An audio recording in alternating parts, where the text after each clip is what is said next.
Everyone, स्वागत है आप सभी का आपके अपने चैनल स्टडी विद चित्रलेखा में। तो कैसे हैं आप सब? आई होप आप लोग बहुत अच्छे होंगे और आप लोगों की स्टडीज़ भी बहुत अच्छे तरीके से चल रही होगी। दोस्तों, ये जो सीरीज़ हमने पिछले क्लास में शुरू की है, ये भूगोल के जो MCQs हैं प्रीवियस ईयर के, उनको हम लोग कर रहे हैं। इससे पहले हम पिछले वीडियो में 20 MCQs कर चुके हैं। आज की क्लास में हम उसी को आगे कंटिन्यू करेंगे। इसमें हम बेसिकली सौर मंडल और एस्ट्रोनॉमिकल टॉपिक से जुड़े हुए क्वेश्चंस हम लोग कर रहे थे, तो आज हम उसी के क्वेश्चंस करेंगे। आज की क्लास में हम लोग 50+ क्वेश्चन करने वाले हैं, तो ये क्लास थोड़ी लंबी हो सकती है, लेकिन आप लोग मेरे साथ अंत तक बने रहिएगा, जिससे कि इसमें जो प्रीवियस ईयर के क्वेश्चंस का कलेक्शन है, जिसमें यूपी SSSC है, SSC है, कुछ यूपी PCS के क्वेश्चंस भी हैं, स्टेट एग्ज़ाम्स के क्वेश्चंस भी मैंने यहाँ पर डाले हैं। इसके साथ साथ ही कुछ नए क्वेश्चंस भी इस कलेक्शन में हैं। तो आई होप ये क्लास आप लोगों को पसंद आएगी और आप लोगों के आने वाले एग्ज़ाम्स के लिए इम्पॉर्टेंट भी होगी। तो ये क्लास में मेरे साथ आप लोग अंत तक बने रहिएगा। और हाँ, अगर वीडियो पसंद आएगा तो उसे लाइक और शेयर ज़रूर करिएगा। तो चलिए हम आज की क्लास को शुरू करते हैं। तो आज का जो पहला क्वेश्चन है, एक ग्रह अपने कक्ष में सूर्य से न्यूनतम दूरी को क्या कहा जाता है? ग्रह की जो कक्षा होती है वो सूर्य से न्यूनतम दूरी होती है, उसको क्या कहा जाता है? तो इस प्रकार का एक क्वेश्चन हम इससे पिछली क्लास में भी कर चुके हैं। मैं आप लोगों को बताना चाहूँगी, अगर इससे पहले की क्लास आप लोगों ने नहीं की है तो उस क्लास को भी ज़रूर अटेंड कर लीजिए, उसको देख लीजिए। ये जो क्वेश्चंस हैं, ये जो क्लास है, मैंने बिल्कुल बेसिक लेवल से स्टार्ट करी है कि ज्योग्राफी की जो शुरुआत है वो कहाँ से हुई, और धीरे धीरे हम अपने क्वेश्चंस का स्टैंडर्ड बढ़ा रहे हैं, जिससे कि कभी कभी क्या होता है कि बेसिक लेवल के क्वेश्चंस हम भूल जाते हैं या हमारे छूट जाते हैं, हम उनको इग्नोर कर देते हैं, और होता क्या है, कभी एग्ज़ाम में कोई एक बेसिक क्वेश्चन आ जाता है तो वो हमारा छूट जाता है। इसलिए ऐसा बिल्कुल भी नहीं होना चाहिए। तो आप लोग पिछली क्लास को ज़रूर देख लीजिएगा, ठीक है। एक ग्रह की अपने कक्षा में सूर्य से न्यूनतम दूरी को क्या कहा जाता है? इसे कहा जाता है, ऑप्शन नंबर ए यहाँ पे करेक्ट ऑप्शन होने वाला है, उपसौर, ठीक है। अब हम इसको थोड़ा सा समझ लेते हैं। जो बच्चे आज क्लास को नया देख रहे हैं, इससे पहले अगर उन्होंने क्लास को नहीं देखा है, उनके लिए ये विशेष होने वाला है। जो लोग पहले से देख चुके हैं उनको ये कॉन्सेप्ट क्लियर होगा, क्योंकि हम पिछली क्लास में भी ये कर चुके हैं। मान लीजिए ये सन है, ठीक है, और ये कोई ग्रह है, मान लेते हैं पृथ्वी ही है, तो ये उसकी कक्षा है, ठीक है। पृथ्वी अपनी कक्षा में इस तरीके से घूम रही है, ये इधर और ये इस तरफ, ये पृथ्वी हो गई, ठीक है। तो जब न्यूनतम दूरी सूर्य से होगी तो ये वाली स्थिति होगी, जिसे हम कहते हैं उपसौर, ठीक है। इसको क्या कहेंगे? उपसौर कहेंगे। उपसौर को ही हम इंग्लिश में पेरीहिलियन कहते हैं। देखिए, मैं इसको, बड़ा कंफ्यूजिंग है, उपसौर, अपसौर, मैं इसको कैसे याद रखती हूँ? मैं इसको याद रखती हूँ पेरीहिलियन से। पेरीहिलियन, पी से मैं याद रखती हूँ पास, ठीक है। तो जब सबसे पास होगा तब न्यूनतम दूरी होगी, तो इसको क्या कहा जाएगा? पेरीहिलियन कहा जाएगा। पेरीहिलियन को ही हम क्या कहते हैं? उपसौर कहते हैं। सूर्य से न्यूनतम दूरी किस दिन होती है पृथ्वी की? 3 जनवरी को, ठीक है। 3 जनवरी को सूर्य से पृथ्वी न्यूनतम दूरी होती है, उसकी कक्षा में न्यूनतम दूरी होती है इन दोनों के बीच। तो 3 जनवरी को क्या होता है? सूर्य की किरणें जो हैं पृथ्वी पर कुछ इस तरह से पड़ती हैं, तिरछी पड़ती हैं, ठीक है, तिरछी पड़ती हैं। तो इसलिए क्या होता है, इस समय ठंड हो रही होती है, सर्दी का मौसम हो रहा होता है, ठीक है। अब इसके ऑपोजिट कंडीशन को भी समझा देते हैं कि अगर कभी पेरीहिलियन को छोड़कर अपहेलियन आ गया, अपसौर आ गया, तब आप लोग क्या करोगे? तब आप लोग ये करोगे, तो अपसौर की स्थिति में पृथ्वी कहाँ पे होगी? पृथ्वी होगी इस तरफ, लंबी दूरी। तो सूर्य और पृथ्वी के बीच में मैक्सिमम डिस्टेंस होगी, अधिकतम दूरी होगी। तो इस स्थिति को हम क्या कहेंगे? अपहेलियन, ठीक है, अपहेलियन कहेंगे, अपहेलियन कहेंगे। और इसी को हम कहते हैं अपसौर, अपसौर कहेंगे। और अपसौर होता किस दिन है? 4 जुलाई को, ठीक, 4 जुलाई को, अभी जस्ट निकला है, ये 2 महीने पुरानी बात है। तो 4 जुलाई को क्या होता है? सूर्य की किरणें जो हैं पृथ्वी पर बिल्कुल सीधी पड़ रही होती हैं, ठीक है। जब पृथ्वी पर सूर्य की किरणें सीधी पड़ रही होती हैं तो क्या होता है? बहुत ही अत्यधिक गर्मी होती है। आई होप ये वाला कंसेप्ट आप लोगों को क्लियर हो गया होगा। अब आप लोग इससे रिलेटेड कोई भी क्वेश्चन गलत नहीं करोगे, ठीक। आगे बढ़ते हैं, अगला क्वेश्चन लेते हैं। निम्नलिखित में से किनके बीच की औसत दूरी को खगोलीय एकक कहा जाता है? तो पृथ्वी और सूर्य के बीच की खगोलीय दूरी को पृथ्वी और सूर्य के बीच की दूरी को खगोलीय एकक कहा जाता है, एस्ट्रोनॉमिकल यूनिट कहा जाता है। ठीक बात है, तो option number A correct option हो जाएगा। ठीक, नेक्स्ट क्वेश्चन लेते हैं।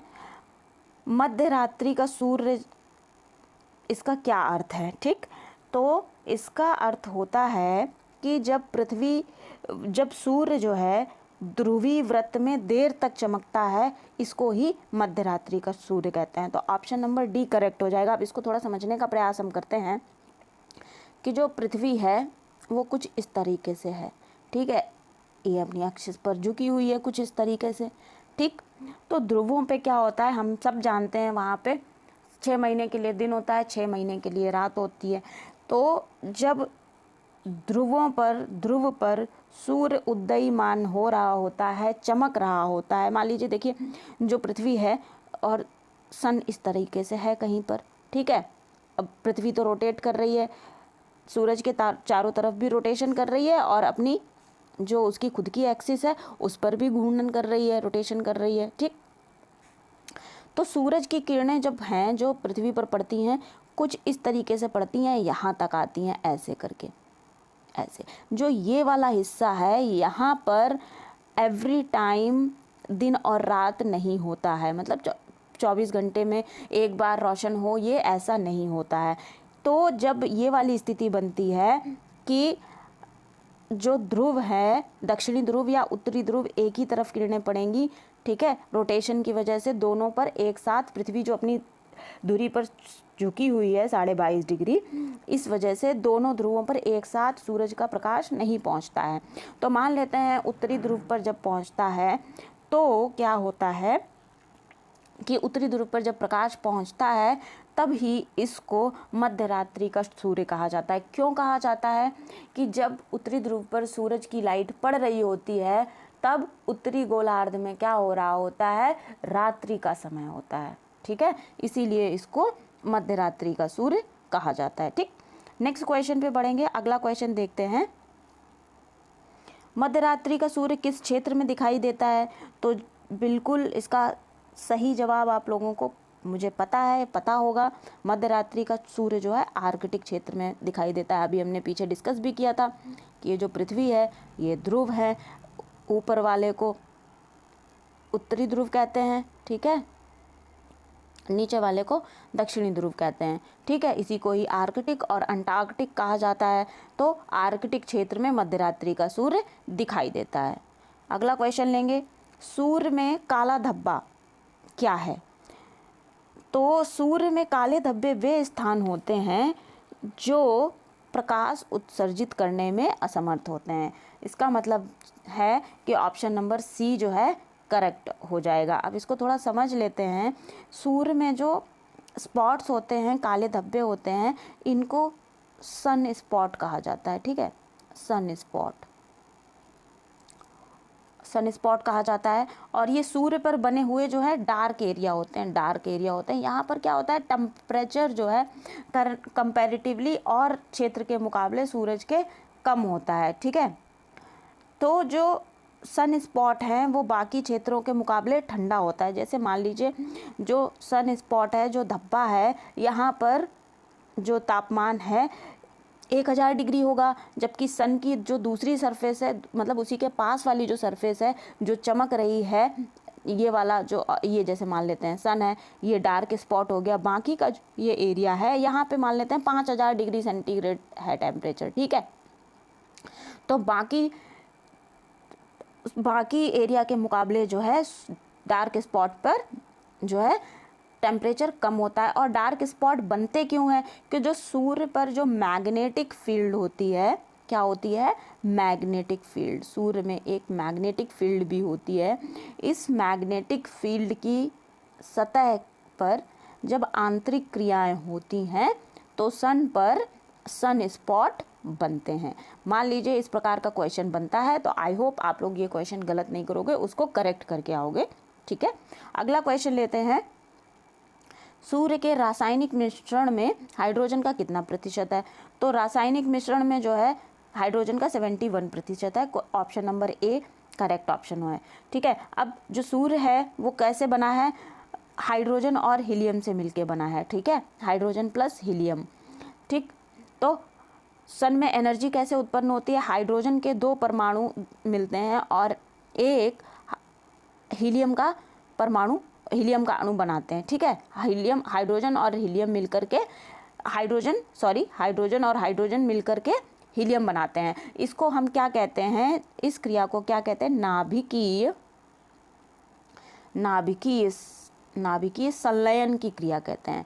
तो सूरज में एनर्जी कहाँ से उत्पन्न होती है, नाभिकीय संलयन की क्रिया से सन में एनर्जी उत्पन्न होती है, ठीक। नेक्स्ट क्वेश्चन लेंगे, निम्नलिखित में से कौन सा एक तारा है। तो तारा कौन है भाई, तारा तो सूर्य ही है, पृथ्वी ग्रह है, शुक्र ग्रह है और चंद्रमा एक पृथ्वी का उपग्रह है। तो तारा कौन सा हो जाएगा, सूर्य हो जाएगा। अगला क्वेश्चन देखते हैं, सौर पृष्ठ पर लगभग कितना तापमान होता है। तो सौर पृष्ठ पर जो है तापमान होता है 6000 डिग्री सेंटीग्रेड। पृष्ठ मतलब जो सूरज का तल है उसकी बात कर रहे हैं, वहाँ पर 6000 डिग्री सेंटीग्रेड तापमान होता है। अगला क्वेश्चन देखते हैं, सूर्य की सतह पर हाइड्रोजन के अलावा कौन सा तत्व बहुतायत मात्रा में पाया जाता है। अभी हम पहले डिस्कस कर चुके हैं, सूर्य किससे मिलकर बना है, हाइड्रोजन और हीलियम से मिलकर के बना है। तो बहुतायत मात्रा में हाइड्रोजन के अलावा दूसरा क्या पाया जाएगा, हीलियम पाई जाएगी। Option number A correct option हो जाएगा, ठीक है। अगला क्वेश्चन देखते हैं, सूर्य के प्रकाश को धरती तक पहुंचने में कितना समय लगता है। ये क्वेश्चन आप सभी को आता होगा, आई होप।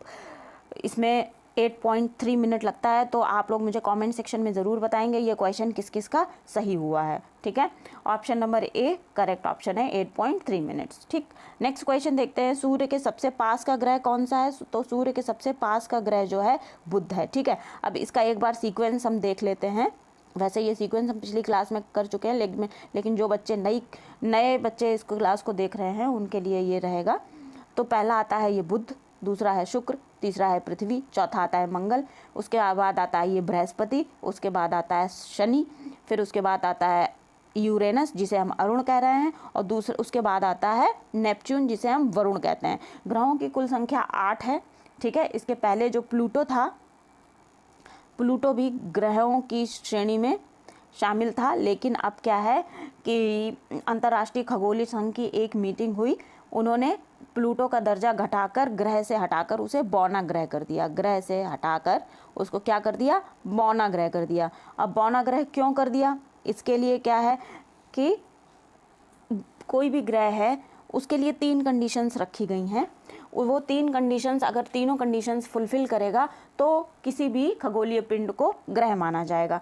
पहली कंडीशन क्या है कि वो खगोलीय पिंड जो है सूर्य की कक्षा में होना चाहिए, ठीक है, सूर्य की कक्षा में होना चाहिए। तो प्लूटो जो है इसको तो फुलफिल करता है। इसमें हाइड्रोस्टेटिक संतुलन मतलब गोल आकार का होना चाहिए, भाई इसको भी फुलफिल करता है। पर्याप्त द्रव्यमान होना चाहिए उसके पास, इसको भी फुलफिल करता था। लेकिन अपनी कक्षा के जैसे जो प्लूटो था उसकी कक्षा ये कुछ ऐसे बनेगी, ठीक है, इलिप्टिकल पाथ पर ये गति करेगा। तो इसके पड़ोसी ग्रह, अब सूर्य, इसके प्लूटो के पहले कौन आ रहा था, वरुण आ रहा है जिसको हम नेपच्यून कहते हैं। तो प्लूटो क्या करता था, प्लूटो अपनी कक्षा में गति करते करते जाता था और एक टाइम ऐसा आता था ये इसकी कक्षा में घुस जाता था, ठीक है, और वरुण की कक्षा को ये कट करता था। दैट मीन्स तीसरी जो कंडीशन है उसको फुलफिल नहीं करता था। कौन, प्लूटो। तो प्लूटो को ग्रहों की श्रेणी से हटाकर बौना ग्रह कर दिया गया है, ठीक है। अब नेक्स्ट क्वेश्चन लेते हैं, बुध नक्षत्र यहाँ पे कहा गया है, नक्षत्र भी कह देते हैं ग्रहों को। नक्षत्र में एक वर्ष में दिनों की संख्या कितनी होती है। तो बुध ग्रह पर एक वर्ष में दिनों की संख्या जो है 88 होती है, ठीक है, 88 दिन होते हैं। तो सूर्य के चारों ओर जो बुध है चक्कर लगाने में 88 दिन लेता है। ऐसे मान लीजिए घूम रहा है अपनी कक्षा में इस तरीके से, तो 88 दिनों में ये सूर्य जो है अपनी कक्षा में सूर्य की एक परिक्रमा पूरी करता है। तो वो एक वर्ष बुध ग्रह का माना जाता है। अच्छा, अब ये हम सब भी जानते हैं कि बुध ग्रह पर पर्यावरण नहीं है। क्यों नहीं है, ये सूर्य के बहुत पास है, तो वहाँ पर टेम्परेचर इतना ज़्यादा है कि वहाँ का पर्यावरण सारा उड़ चुका है, ठीक है, उड़ गया है, इसलिए वहाँ पर कोई पर्यावरण नहीं है। यहाँ पर मीथेन गैस है, ठीक, मीथेन गैस के कारण यहाँ पर जब सूर्य का प्रकाश पड़ता है तो मीथेन गैस को मार्च गैस भी कहते हैं, ये आप लोगों को पता होना चाहिए। तो ये क्या करती है मीथेन गैस, लाल रंग का जो प्रकाश होता है उसको सब सोख लेती है, सोख लेती है। कौन? बुध ग्रह पर उपस्थित मीथेन गैस। तो जब लाल रंग का प्रकाश सोख जाता है तो सनलाइट का जो ग्रीन प्रकाश है, हरे रंग का प्रकाश है, केवल वो दिखाई देता है। ठीक है, इसीलिए बुध जो है हरे रंग का प्रतीत होता है। ठीक, अगला सवाल देखते हैं, किस ग्रह में चंद्रमा की तरह कलाएं होती हैं? तो जो बुध ग्रह है उसमें चंद्रमा की तरह कलाएं होती हैं। ऑप्शन नंबर बी करेक्ट होने वाला है, बुध ग्रह। ठीक, नेक्स्ट क्वेश्चन देखेंगे, निम्नलिखित में से कौन से ग्रह के चारों ओर घूमने के लिए उपग्रह नहीं है? तो भाई मंगल में भी है इस समय। ठीक है, अब हमें करेक्ट जोड़ा पता करना है, तो जो करेक्ट ऑप्शन होगा वो होगा बुध और शुक्र। ठीक है, ये दोनों ग्रह ऐसे हैं जिनका कोई उपग्रह नहीं है। बुध ग्रह सूर्य के बहुत पास है इसलिए यहाँ पर कोई उपग्रह नहीं है, और शुक्र के साथ भी कुछ ऐसा ही है। तो कौन से ऐसे दो ग्रह हैं जिनके पास कोई उपग्रह नहीं है? तो बुध और शुक्र। ठीक है, यहाँ पर प्राकृतिक उपग्रहों की बात कर रहे हैं। मान लीजिए आगे चल करके कोई ऐसा प्रोजेक्ट होता है, प्रोजेक्ट भेजा जाता है कि कोई कृत्रिम उपग्रह स्थापित किया जाता है, तब वहाँ पे जो क्वेश्चन बनेगा कि कोई कृत्रिम उपग्रह का नाम पूछा जाएगा तब आप बताएंगे, अदरवाइज कोई भी नेचुरल उपग्रह इन दोनों ग्रहों का नहीं है। और पृथ्वी का प्राकृतिक उपग्रह क्या है? चंद्रमा है। ठीक है, प्राकृतिक उपग्रह क्या है? चंद्रमा है। अगला क्वेश्चन देखते हैं, निम्नलिखित में से कौन सा ग्रह सूर्य का चक्कर लगाने में सबसे कम समय लगाता है? तो इसका जो करेक्ट ऑप्शन है, बुध ग्रह जो है सूर्य का चक्कर लगाने में सबसे कम समय लगाता है। क्यों कम लगाता है? कि सूर्य के सबसे पास स्थित है। ठीक है, डिस्टेंस बहुत कम तय करनी पड़ती है, कक्षा छोटी है इसलिए जल्दी से, और चलता भी तेजी से है इसलिए जल्दी से जल्दी सूर्य की परिक्रमा कर लेता है। कितने दिनों में कर लेता है? 88 डेज में कर लेता है। अगला क्वेश्चन देखेंगे कि सबसे तीव्र गति से सूर्य का चक्कर लगाने वाला ग्रह कौन सा है? तो सबसे तीव्र गति से सूर्य का चक्कर लगाने वाला ग्रह भी बुध है। अभी हमने पीछे डिस्कस किया, तेजी से चलता है, कक्षा छोटी है, डिस्टेंस कम है, इसलिए तीव्र गति से सूर्य का चक्कर बुध ग्रह पूरा कर लेता है। अगला क्वेश्चन देखते हैं, निम्नलिखित में से किस ग्रह की परिभ्रमण गति सबसे अधिक है? परिभ्रमण मतलब सूर्य के चारों ओर रोटेट करने की जो गति होती है उसको परिभ्रमण गति कहते हैं। ठीक है, मान लेते हैं, ये थोड़ा गड़बड़ डायग्राम बन गया मुझसे, अच्छा डायग्राम बनाती हूँ मैं, इस बार बेटर बनाने का प्रयास करती हूँ। ओके, ये सन तो ठीक बन गया। अच्छा, ये किसी ग्रह की कक्षा हो गई। ठीक है, तो अब ये जो ग्रह है, मान लीजिए यहाँ से ये ग्रह है, ये चल रहा है ऐसे ऐसे ऐसे ऐसे, सूर्य के चारों तरफ जो परिक्रमा कर रहा है, इसी को परिभ्रमण गति कहते हैं। ठीक है, तो परिभ्रमण गति करने की सबसे ज़्यादा गति किसकी है? सबसे ज़्यादा गति किसकी है? बुध की है। Option number A correct option होगा। ठीक है, नेक्स्ट क्वेश्चन देखेंगे, निम्नलिखित में से किसका अक्षीय झुकाव सबसे अधिक है? तो ये जो ऑप्शंस दे रखे हैं इनमें सबसे ज़्यादा अक्षीय झुकाव बुध का है। ठीक है, पृथ्वी 22.5 डिग्री झुकी हुई है, और जो बुध है, बुध पृथ्वी से 7.05 डिग्री ज़्यादा झुका हुआ है। और अगर बात आती कि सौर मंडल में सबसे ज़्यादा ग्रह कौन सा झुका हुआ है, तो हम लोग कहते अरुण। ठीक है, अरुण यूरेनस जो है 90 डिग्री झुका हुआ है, वो बिल्कुल लेटा हुआ प्रतीत होता है, लेकिन चूंकि ऑप्शन में नहीं है इसलिए हम बुध ग्रह पर टिक करेंगे। नेक्स्ट क्वेश्चन देखते हैं, चंद्रमा के सदृश कौन सा ग्रह दिखाई देता है? तो चंद्रमा के सदृश जो है दिखाई देने वाला ग्रह कौन सा है? बुध ग्रह है। बुध ग्रह चंद्रमा की तरह ही चमकता हुआ दिखाई देता है। जिस दिशा से चंद्रमा उगता हुआ दिखता है उधर से बुध ग्रह भी उगता हुआ दिखता है। चूँकि ये सूर्य के बहुत पास है इसलिए यहाँ पर सूर्य का प्रकाश बहुत तेज़ी से पड़ता है, इसलिए जो है ये चमकदार ग्रह प्रतीत होता है। ठीक है, नेक्स्ट क्वेश्चन देखेंगे, सौर मंडल का कौन सा ग्रह लगभग पृथ्वी के इतना बड़ा है? तो ऑप्शन नंबर सी जो है शुक्र पृथ्वी के जितना बड़ा ही है। इसका आकार, द्रव्यमान लगभग धरती के समान ही है, इसीलिए शुक्र को पृथ्वी की बहन भी कहा जाता है। ठीक है, पृथ्वी की बहन किसको कहा जाता है? शुक्र को कहा जाता है। क्यों कहा जाता है? क्योंकि इसका आकार और द्रव्यमान दोनों ही धरती के समान है। शुक्र ग्रह को ही भोर का तारा अर्थात सुबह का तारा और शाम का तारा भी कहा जाता है। क्यों कहा जाता है? क्योंकि सुबह में, भोर में ये बहुत तेज़ी से चमकता हुआ प्रतीत होता है। सांझ का तारा या शाम का तारा भी इसीलिए कहा जाता है कि तेज़ी से चमकता हुआ प्रतीत होता है। ठीक है, नेक्स्ट क्वेश्चन लेंगे हम। निम्नलिखित में से किसको पृथ्वी की बहन कहा जाता है? वही हम पहले डिस्कस कर चुके हैं, शुक्र को कहा जाता है। किसको शाम का तारा कहा जाता है? इवनिंग स्टार तो शुक्र को कहा जाता है। Option number B correct option है। अगला क्वेश्चन देखते हैं, सबसे चमकीला ग्रह कौन सा है? तो शुक्र जो है सबसे चमकीला ग्रह इन ऑप्शंस में होने वाला है। क्यों सबसे चमकीला होने वाला है? क्योंकि ये सूरज के बहुत पास है और पृथ्वी के भी पास है, तो सूरज से ज़्यादा प्रकाश प्राप्त करता है और पृथ्वी से पास होने के कारण ही ये अत्यधिक चमकीला हमें प्रतीत होता है। ठीक है, तो option number C correct option है।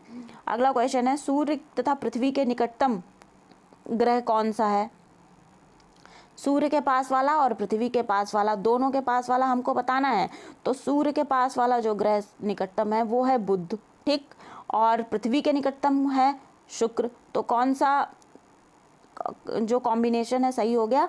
Option number A. Option A जो है बुध तथा शुक्र सूर्य तथा पृथ्वी के सबसे निकटतम ग्रह हैं। ठीक है, नेक्स्ट क्वेश्चन देखते हैं, यूरोप वासी किस ग्रह की देवी के रूप में पूजा करते थे या देवी के रूप में किस ग्रह को मानते थे? तो ऑप्शन नंबर ए यहाँ पर करेक्ट होने वाला है, शुक्र। जो रोमन पौराणिक कथाएं हैं उनके अनुसार शुक्र ग्रह को वीनस, जिन्हें इसे हम वीनस भी कहते हैं, वीनस को रोमन देवी जिनका नाम है एफ्रोडाइट, ठीक है, एफ्रोडाइट के रूप में यूरोपीय जो थे एफ्रोडाइट मानते थे और इनकी देवी के रूप में पूजा करते थे। तो कौन सा ग्रह है जिसकी यूरोपवासी देवी के रूप में पूजा करते थे? शुक्र ग्रह की करते थे। नेक्स्ट क्वेश्चन देखेंगे, सौर मंडल का सबसे गर्म ग्रह कौन सा है? तो सौर मंडल का सबसे गर्म ग्रह बुध है, क्योंकि यह सूर्य के सबसे पास है, इसलिए यह सबसे गर्म ग्रह है। पृथ्वी के सबसे निकटतम ग्रह कौन सा है? पृथ्वी के सबसे निकटतम ग्रह जो है, अभी हम पीछे भी डिस्कस कर चुके हैं, सूर्य है। ये क्वेश्चंस बार बार रिपीटेटिव क्वेश्चंस हैं। अगर आप लोग क्वेश्चंस इनको आप लोग ध्यान से करिएगा, ये सारे एग्जाम्स में आए हुए क्वेश्चंस हैं। कभी कभी ऐसा होता है कि क्वेश्चन की लैंग्वेज बदल जाती है, आंसर वही होता है, बस खाली क्वेश्चन की लैंग्वेज बदल दी जाती है, और क्या होता है हम लोग कंफ्यूज हो जाते हैं और हमारा क्वेश्चन गलत हो जाता है। तो मैं आप लोगों को सजेस्ट करूँगी कि आप लोग सारे क्वेश्चन ध्यान से करिएगा। ये किसी न किसी एग्ज़ाम्स में आए हुए ही क्वेश्चन है, तो आप लोग इनको करते चलिएगा और मेरे साथ क्लास में अंत तक बने रहिए। और हाँ, अगर आप लोगों ने चैनल को अभी तक सब्सक्राइब नहीं किया है तो चैनल को सब्सक्राइब ज़रूर कर लीजिए, ठीक है। किसको भोर के तारे के नाम से जाना जाता है, ये हम पहले भी कर चुके हैं, तो शुक्र ग्रह है। सौंदर्य का देवता किसको कहा जाता है? सौंदर्य का देवता भी शुक्र ग्रह को ही कहा जाता है, ठीक। अगले क्वेश्चन की तरफ बढ़ेंगे। अगला क्वेश्चन है, सुपरनोवा क्या है? सुपरनोवा हम पिछली क्लास में डिस्कस कर चुके हैं। ये एक मृतप्राय तारा होता है, ठीक है। मृतप्राय तारे की जो ना डिफरेंट स्टेजेस होती हैं, तो जब तारा बिल्कुल लास्ट स्टेज पे होता है तो क्या होता है, उसमें एक ब्लास्ट हो जाता है, ठीक। ब्लास्ट हो जाता है, तो जब जो ब्लास्ट होने की प्रक्रिया होती है उसे ही सुपरनोवा कहते हैं, ठीक है, सुपरनोवा कहते हैं। और सुपरनोवा की जो स्थिति होती है, सुपरनोवा के कारण जो तारा है उसकी चमक बढ़ जाती है, ठीक। ये बात आप लोग याद रखिएगा। नेक्स्ट क्वेश्चन है, उत्तरी ध्रुव की खोज किसने की थी? तो उत्तरी ध्रुव की जो खोज है वो रॉबर्ट पियरी ने की थी। रॉबर्ट पियरी कौन थे? एक अमेरिकन एक्सप्लोरर थे, अमेरिका के थे, अमेरिकन एक्सप्लोरर थे, जिसे कि हम खोजकर्ता कहते हैं, ठीक है। अमेरिका के एक खोजकर्ता थे और इन्होंने 6 अप्रैल 1909 में उत्तरी ध्रुव पर पहुंचने का दावा किया था, ठीक। नेक्स्ट क्वेश्चन देखते हैं कि साउथ पोल पर सबसे पहले कौन पहुंचा था? तो साउथ पोल पर सबसे पहले पहुंचने वाला व्यक्ति जो है वो था एमंडेंसन, ठीक है, एमंडेंसन था। और इनका पूरा नाम भी जान लीजिए, इनका पूरा नाम है रोआल्ड रोआल्ड एमंडसन, अगर कभी पूरा नाम आ जाता है तो आप लोग ये टिक करेंगे। और ये कहाँ के रहने वाले थे? ये नॉर्वे के थे, ये नॉर्वे के खोजकर्ता थे और इन्होंने 14 दिसंबर 1911 को जो है ये दावा किया था कि साउथ पोल पर ये पहुँचे हैं। ठीक है, नॉर्वे का झंडा लगाया था। नेक्स्ट क्वेश्चन देखेंगे, पृथ्वी के सबसे निकटतम खगोलीय पिंड कौन सा है? तो पृथ्वी के सबसे निकटतम खगोलीय पिंड होने वाला है चंद्रमा। ठीक है, खगोलीय पिंड की बात कर रहे हैं। अगर यहाँ पर तारे की बात करते हैं तो प्रॉक्सिमा सेंचुरी जो है सबसे निकटतम तारा है। अगर कोई क्वेश्चन बनता है कि सबसे निकटतम तारा कौन सा है, प्रॉक्सिमा सेंचुरी और सूर्य दोनों होते हैं, तो आप लोग प्रॉक्सिमा सेंचुरी पर टिक करोगे, सूर्य पर टिक नहीं करोगे। सूर्य की डिस्टेंस पृथ्वी से ज़्यादा है जबकि प्रॉक्सिमा सेंचुरी जो है उसकी कम है। और ग्रह की बात करेंगे तो सबसे सूर्य पृथ्वी के सबसे निकट का जो ग्रह है वो है शुक्र है। ठीक, यहाँ पे खगोलीय पिंड की बात कर रहे हैं तो उसमें सूरज, चांद, तारे सब कुछ आ जाता है, इसलिए यहाँ पे जो करेक्ट ऑप्शन होगा वो कौन होगा? चंद्रमा। अगला क्वेश्चन लेते हैं, पृथ्वी की आकृति सर्वोत्तम ढंग से किस शब्द से स्पष्ट की जा सकती है? तो जो करेक्ट ऑप्शन होने वाला है वो लक्षवत गोलाब। लक्षवत गोलाब को ही हम जियोइड कहते हैं। ठीक है, पृथ्वी क्या है हमारी? एकदम गोल नहीं है, इसको समझने का हम प्रयास करते हैं। ये वाला करेक्ट है ऑप्शन, ये बिल्कुल एकदम ऐसी नहीं है, गोल नहीं है पृथ्वी क्या है? ध्रुवों पर चपटी है। ठीक है, यहाँ पर चपटी है। आप इमेजिन करो कि जो कीनू होता है ना, कीनू का शेप है पृथ्वी का। ठीक है, ध्रुवों पर चपटी है और वैसे पूरा गोल शेप है, तो इसको ही हम जियोइड फॉर्म भी कहते हैं, जियोइड फॉर्म। ठीक है, जियोइड गोलाब, ध्रुवों पर चपटा है और बाकी गोलाकार है। और इसका एक नाम और है, वो है ऑबलेट गोलाब। गोला नहीं है, ये गोलाब है। ठीक है, ध्रुवों पर चपटी है इसलिए इसे गोलाब कह रहे हैं, ऑबलेट गोलाब या ऑबलेट गोलाकार। यहाँ पे गोलाकार कर लीजिए, ऑबलेट गोलाकार। आई होप ये वाला क्वेश्चन आप लोगों को क्लियर हो गया होगा। अगर कोई क्वेरी होती है तो आप लोग मुझे कमेंट सेक्शन में ज़रूर पिंग करिएगा, मैं आप लोगों की क्वेरी को सॉल्व करने का जल्दी से जल्दी प्रयास करूँगी। अगर आप लोगों ने चैनल को अभी तक सब्सक्राइब नहीं किया है तो चैनल को सब्सक्राइब कर दीजिए और वीडियो को लाइक ज़रूर करिए। अगला क्वेश्चन है, पृथ्वी सूर्य के परितः अपनी कक्षा में लगभग किस गति से चक्कर लगाती है? तो जो पृथ्वी है वो 1 डिग्री प्रतिदिन की गति से चक्कर लगाती है। ठीक है, अगला क्वेश्चन लेते हैं, सूर्य के चारों ओर पृथ्वी की परिभ्रमण चाल बताना है हमें वर्ष भर। इसके ऑप्शंस हम लोग ले लेते हैं, ये थोड़ा अच्छा क्वेश्चन है, ट्रिकी क्वेश्चन है। वर्ष भर एक समान रहती है? नहीं, एक समान नहीं रहती है। अधिकतम होती है?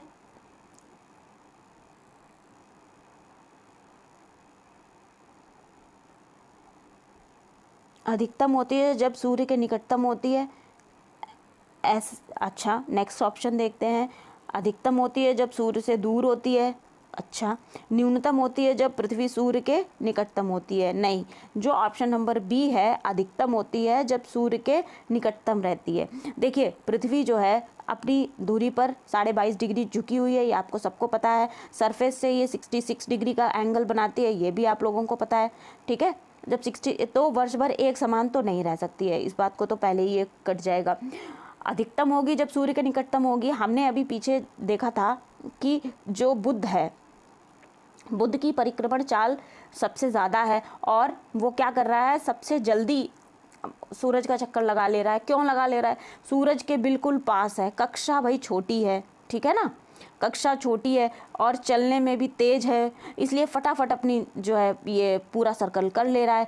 तो पृथ्वी जब सूर्य के पास हो जाती है तो त्रिज्या जो डिस्टेंस है, जब उपसौर की स्थिति बनती है तो डिस्टेंस कम हो जाती है। चाल 1 डिग्री प्रतिदिन रहती है, तो उसी चाल से चलेगी जब पृथ्वी, तो उसको कम डिस्टेंस तय करनी रहेगी। ठीक है, तो जब कम डिस्टेंस तय करनी रहेगी तब उस समय क्या होगा, सूर्य के निकटतम होगी तब उसकी चाल अधिकतम होगी, परिभ्रमण चाल। ठीक है, इसको आप लोग ध्यान रखिएगा, ये अच्छा क्वेश्चन है, ट्रिकी क्वेश्चन है और आप लोग इस पर क्या करो, वेरी इंपॉर्टेंट का लगा लो टिक।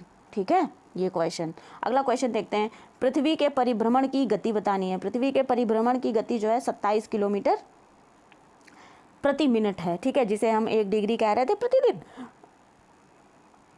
उसी तरीके का क्वेश्चन है ये। अगला क्वेश्चन देखते हैं। भूमध्य रेखा पर पृथ्वी का व्यास, भूमध्य रेखा मतलब ये देखिए ऐसे समझिए, यहाँ पर पृथ्वी का व्यास पूछ रहे हैं।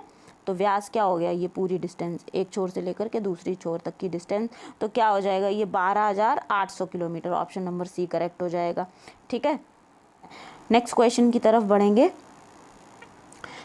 ये अच्छा क्वेश्चन है और आप लोग कमेंट सेक्शन में मुझे बताओगे कि ये क्वेश्चन किस किस का स्टूडेंट का ये क्वेश्चन सही हुआ है। ठीक है, क्योंकि इस तरीके के 5 से 6 क्वेश्चन हम लोग कर चुके हैं। तो क्वेश्चन क्या कह रहा है, सूर्य की परिक्रमा के दौरान पृथ्वी सूर्य से अधिकतम दूरी किस महीने में होती है। ठीक है, तो अधिकतम दूरी पूछी गई है। अधिकतम दूरी का मतलब क्या होता है, अधिकतम दूरी का मतलब होता है अपहेलियन। मैं इसको कैसे याद रखती हूँ, मैंने बताया था, अप से अवे दूर होती है, अपहेलियन। अपहेलियन को हम क्या कहते हैं, अपसौर कहते हैं। अपसौर किस मंथ में होता है, जुलाई मंथ में होता है, जुलाई मंथ में होता है। किस दिन होता है, ये होता है 3 जुलाई को, नहीं हाँ 4 जुलाई को, 4 जुलाई को होता है। अपहेलियन किस दिन होता है, 4 जुलाई को होता है।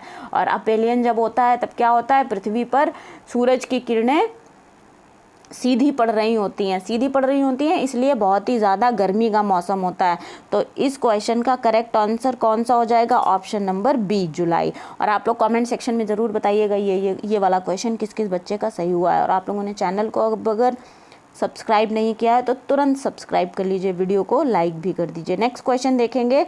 अब ये वाले क्वेश्चन का आंसर भी मुझे उसमें पता चलना चाहिए कमेंट सेक्शन में कि किस किस का ये क्वेश्चन सही हुआ है। ठीक है, पृथ्वी पर उपसौर की स्थिति किस महीने में आती है। उपसौर किसको कहते हैं, पेरिहीलियन, देखिए दे रखा है। किस महीने में आती है, जनवरी में आता है, जनवरी मंथ में आता है। किस दिन आता है, 3 जनवरी को आता है।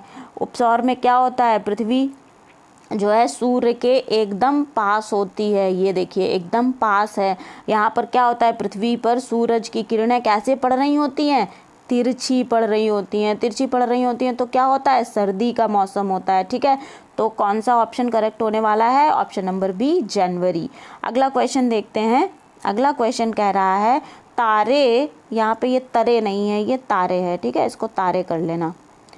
तारे पूर्व से पश्चिम में ज़्यादा दिखते हैं, क्यों दिखते हैं, इसका जो कारण है वो ये है कि पृथ्वी सूर्य की परिक्रमा किस डायरेक्शन में करती है, पश्चिम से पूर्व की ओर। दैट मीन्स क्लॉकवाइज घूम रही है। ठीक है, पृथ्वी सूरज की परिक्रमा क्लॉकवाइज कर रही है, इसीलिए तारे पश्चिम में ज़्यादा प्रतीत होते हैं, पूर्व में कम प्रतीत होते हैं। जैसे जैसे पृथ्वी अपनी डिस्टेंस आगे डिस्टेंस मतलब कक्षा में आगे बढ़ती जाती है, तारों का प्रकाशमान उधर बढ़ता जाता है। ठीक है, सूरज की रोशनी के कारण तारे चमकते जाते हैं। अगला क्वेश्चन देखते हैं।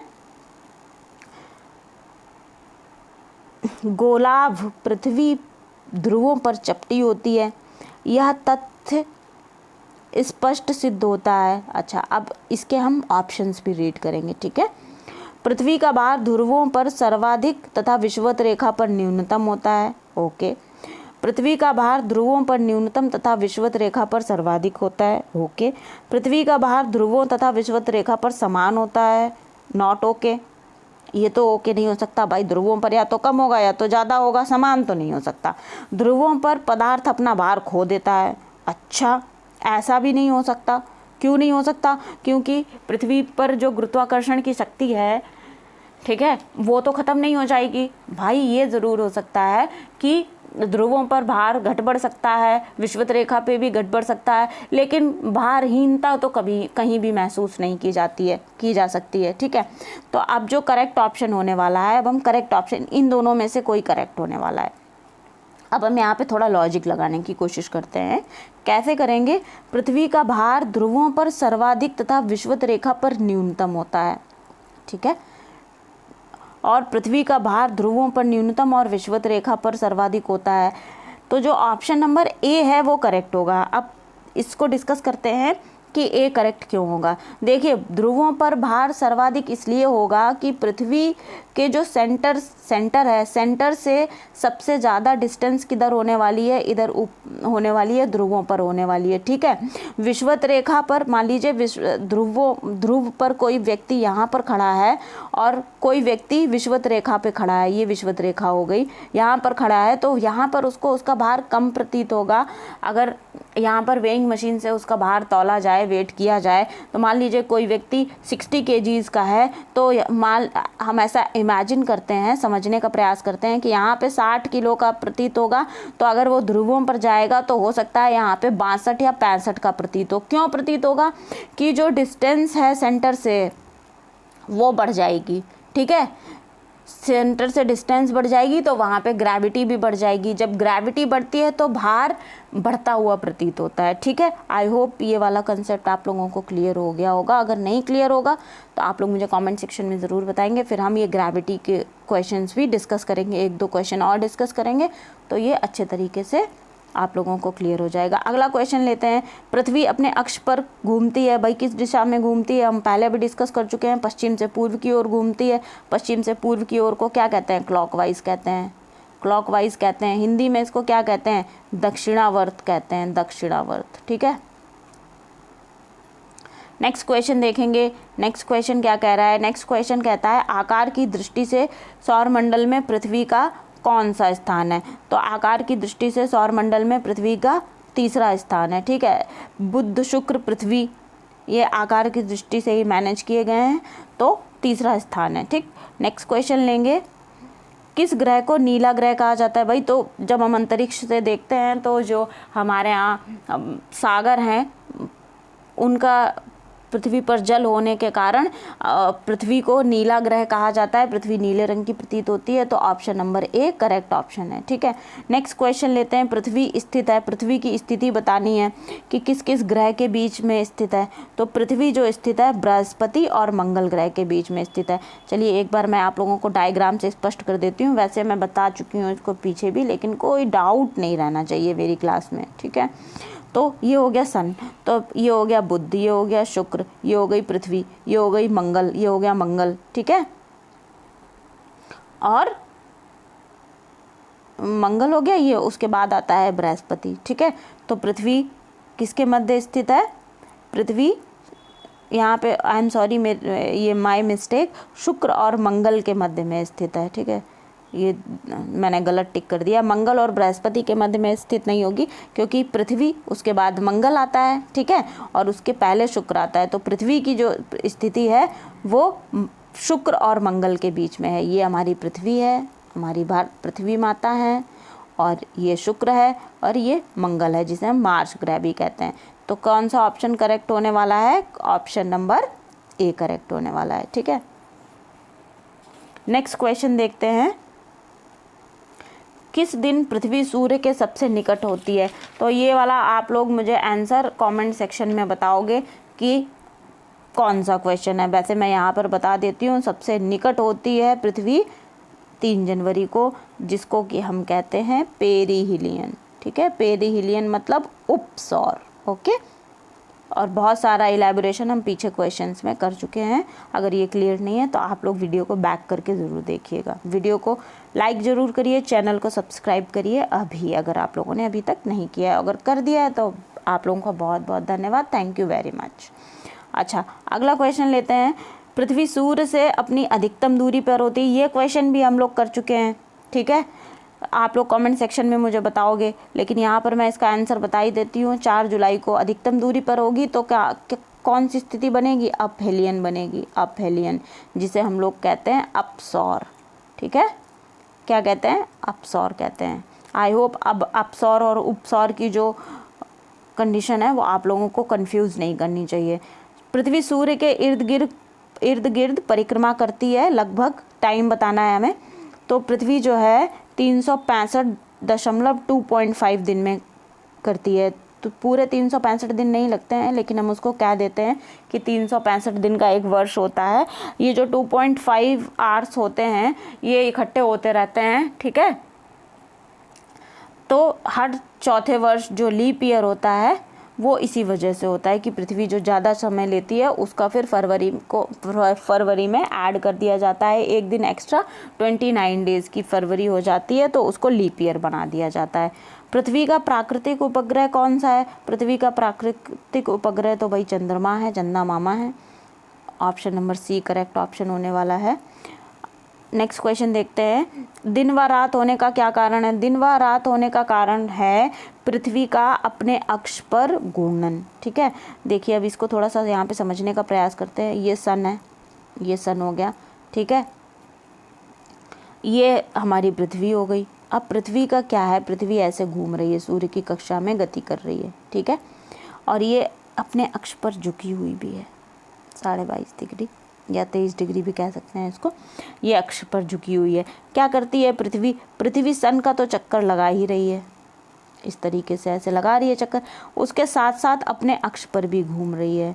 मतलब आप ऐसा समझ लीजिए किसी को एक जो है कंटेम्परेरी डांस फॉर्म दे दिया गया, ठीक है, तो बंदे ने क्या किया, एक सर्कल के तरफ उसने एरिया कवर करना शुरू कर दिया, वो सर्कल पे डांस कर रहा है, उसके साथ साथ खुद भी घूम रहा है, ठीक है। तो उसी तरीके से पृथ्वी क्या है, अपनी अक्ष पर भी घूमती है और सूरज की परिक्रमा भी करती है। तो सूरज की परिक्रमा करने के कारण क्या होता है, ऋतु परिवर्तन होता है, ऋतु परिवर्तन होता है, जिसे हम मौसम में बदलाव कहते हैं। ऋतु परिवर्तन होता है, सर्दी से गर्मी आती है, ठीक है। ये किस लिए होता है, पृथ्वी जो सूर्य की परिक्रमा करती है उस कारण से।